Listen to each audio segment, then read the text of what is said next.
hour and minute hands, make a straight line first between 3 and 4. And second is between 4 and 5. Unahin natin itong between 3 and 4. So, ibig sabihin yung location ng hour hand, nasa 3 and 4. Tapos yung location naman ng minute hand, between 9 and 10. So, para makuha natin o ma-determine natin, no, yung x variable, isusukatin natin siya, start dito sa reference point na 012 up to minute hand. So, yun yung x. Para ma-determine natin yung x. Kaya tingnan lang natin yung buong clock. So, from reference point to 9 is 45 plus x over 12. O, ito yung unknown number of minutes on one part of the clock. Therefore, mangyayari, ilipat natin yung x over 12 sa kabila, from right side to left side. What will happen is, magiging 11x over 12 is equals to 45. Therefore, next is cross multiplication. Therefore, 11x is equals to, gamitan lang natin ang calculator. 45 times 12, so 45 times 12 equals to 540. Para makuha natin yung value ng x, divide both sides by 11, cancel 11, therefore x is equals to 49.09 minutes.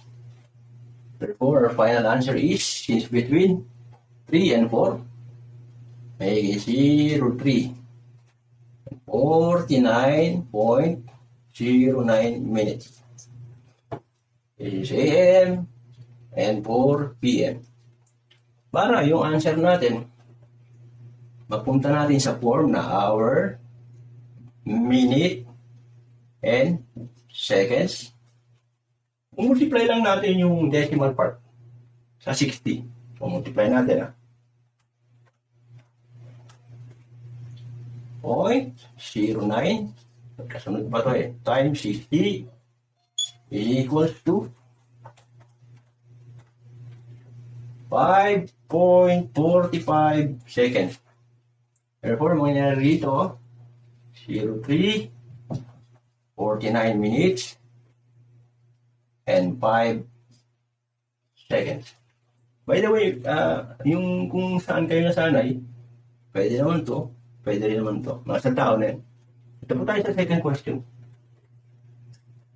Between 4 and 5, ito yung location ng, this is 4. Yung location ng hour hand, nasa pagitan ng 4 and 5. And then yung location naman ng minute hand, nasa pagitan ng 10 and 11.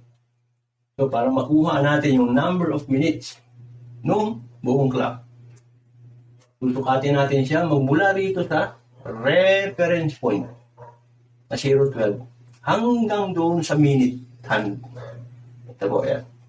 Therefore, ito yung value ng ito yung x. So, para makuha natin yung x mismo, tingnan lang natin yung clock. So, magmula sa reference hanggang 10 is 50 plus x over 12. Lipat natin sa kabilang side yung x over 12. 11x over 12 is equal to 50. Therefore, cross multiplication, ang mangyayari ay 11x is equals to 50 times 12. 600. Para makuha natin yung value ng x, we have to divide both sides by 11. Therefore, x equals to 54.54 minutes. So, our final answer is, since between 4 and 5, therefore, our final answer is 04. 54.54 minutes. This could be AM or pwede rin naman sa PM. So, pwede lang po muna tayo. At mamaya, yung 5 and 6 and 6 and 7 day po. Tama.